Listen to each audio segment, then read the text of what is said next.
¿Sabes, mi querido, que el libro de Hechos registra el inicio de la iglesia cristiana?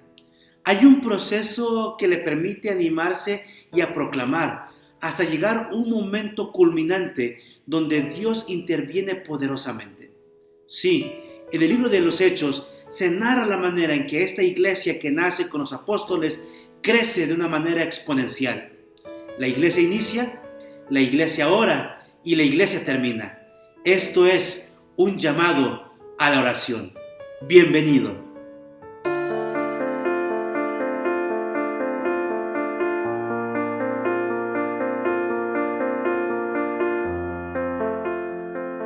La lectura que tendremos en este día ya no se centrará en el libro del profeta Joel. Ahora haremos un cambio abrupto y pasaremos del Antiguo Testamento de los profetas menores al Nuevo Testamento, al libro que fue escrito por el médico Lucas, dejando un registro extraordinario del crecimiento y del avance de la obra de la iglesia en esa tierra con los apóstoles y la iglesia primitiva. He escuchado decir a muchas personas y a algunos profesores que el libro de los Hechos de los Apóstoles debería de llevar más bien el nombre del libro de los Hechos del Espíritu Santo. Así que quiero que vayas conmigo al libro de Hechos, capítulo 4, versículos 23 al 31. Voy a dar lectura, ya sabes, sígueme con tu Biblia, de manera digital o de manera física, pero ve a tu Biblia para que juntos comprobemos lo que dice la palabra de Dios. Y puestos en libertad, vinieron a los suyos y contaron todo lo que los principales sacerdotes y los ancianos les habían dicho.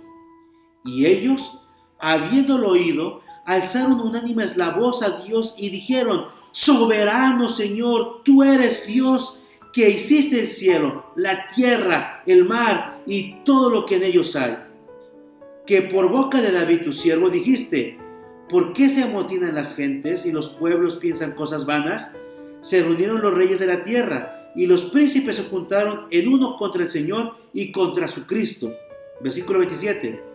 Porque verdaderamente se unieron en esa ciudad contra tu santo Hijo Jesús, a quienes ungiste, Herodes y Poncio Pilato, con los gentiles y el pueblo de Israel, para hacer cuanto tu mano aconsejó, que había de hacerse determinadamente, así como se había dicho. Versículo 29. Y ahora, Señor, mira sus amenazas y concede a tus siervos que con todo de nuevo hablen tu palabra, mientras extiendes tu mano para que se hagan sanidades y señales, prodigios, mediante el nombre de tu santo Hijo Jesús. Y cuando hubieron orado, el lugar en el que estaban congregados tembló, y todos fueron llenos del Espíritu Santo y hablaban con de nuevo la palabra de Dios. Sabes que al meditar en el capítulo 4 del libro de los Hechos, nos menciona ciertas situaciones que realiza la iglesia primitiva. Y es que, así como te dije hace un momento cuando iniciábamos con el intro, la iglesia inicia, la iglesia predica y la iglesia termina, y la iglesia ora. Sabes que primeramente lo que allí el libro de los Hechos nos manifiesta es que la iglesia se une en adoración. Es decir, entre los primeros creyentes existía una relación equivalente a la de una familia, a la de una hermandad.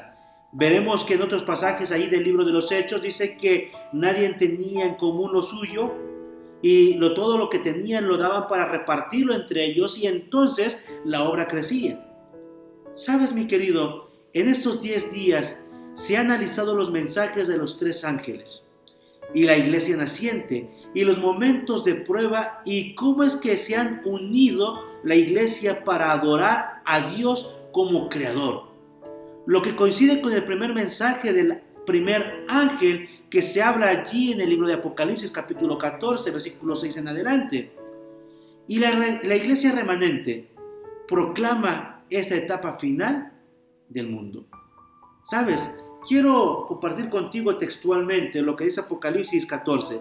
Quiero que vayas conmigo al libro de Apocalipsis. Es el último libro de la Biblia. Un libro que ha sido muy amado y también un libro que ha sido mal comprendido por muchas personas. sin embargo encierra un mensaje extraordinario para nosotros. Apocalipsis capítulo 14, versículo 6 en adelante, porque te mencioné que se habla acerca de los 3 ángeles, pero también estamos hablando que la iglesia se une para adorar, y el capítulo 14 de Apocalipsis nos habla acerca de adoración, y dice el versículo 6, vi volar por el medio del cielo a otro ángel que tenía el evangelio eterno para ser predicado a los moradores de la tierra, a toda nación, tribu, lengua y pueblo, diciendo a gran voz, temed a Dios y dadle gloria, porque la hora de su juicio ha llegado, y adorad a aquel que hizo el cielo, la tierra, el mar y las fuentes de las aguas. El primer ángel que aparece en Apocalipsis capítulo 14 invita a toda la tierra, a toda nación, tribu, lengua y pueblo a que se unan para adorar a Dios. Sí, mi querido, la iglesia se une para adorar, pero también la iglesia se une en la palabra. La iglesia de Dios se guía y se sostiene por la palabra de Cristo, y esta palabra de Cristo, que déjame decirte es nuestra Biblia, es el centro y el sustento de nuestra fe. Claro, quiero que vayas conmigo al libro de Juan, capítulo 20, versículo 30 y 31. Quiero que vayas conmigo allí, en tu Biblia, al Nuevo Testamento, al Evangelio según San Juan, capítulo 20, versículo 30 y 31.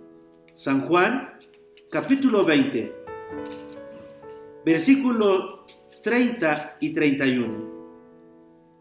Dice así: hizo además Jesús muchas otras señales en presencia de sus discípulos, los cuales no están escritas en este libro, pero están escritos para que creáis que Jesús es el Cristo, el Hijo de Dios, y para que creyendo en Él tengáis vida en su nombre.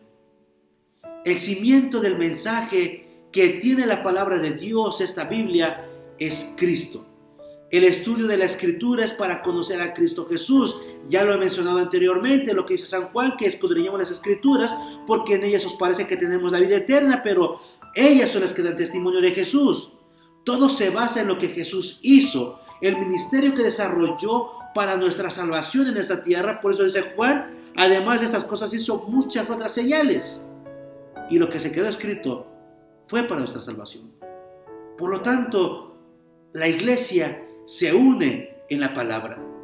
La Biblia nos enseña que Dios no hará nada sin que antes se lo revele a sus siervos los profetas, según lo que dice allí el profeta Amós en el capítulo 3, versículo 7.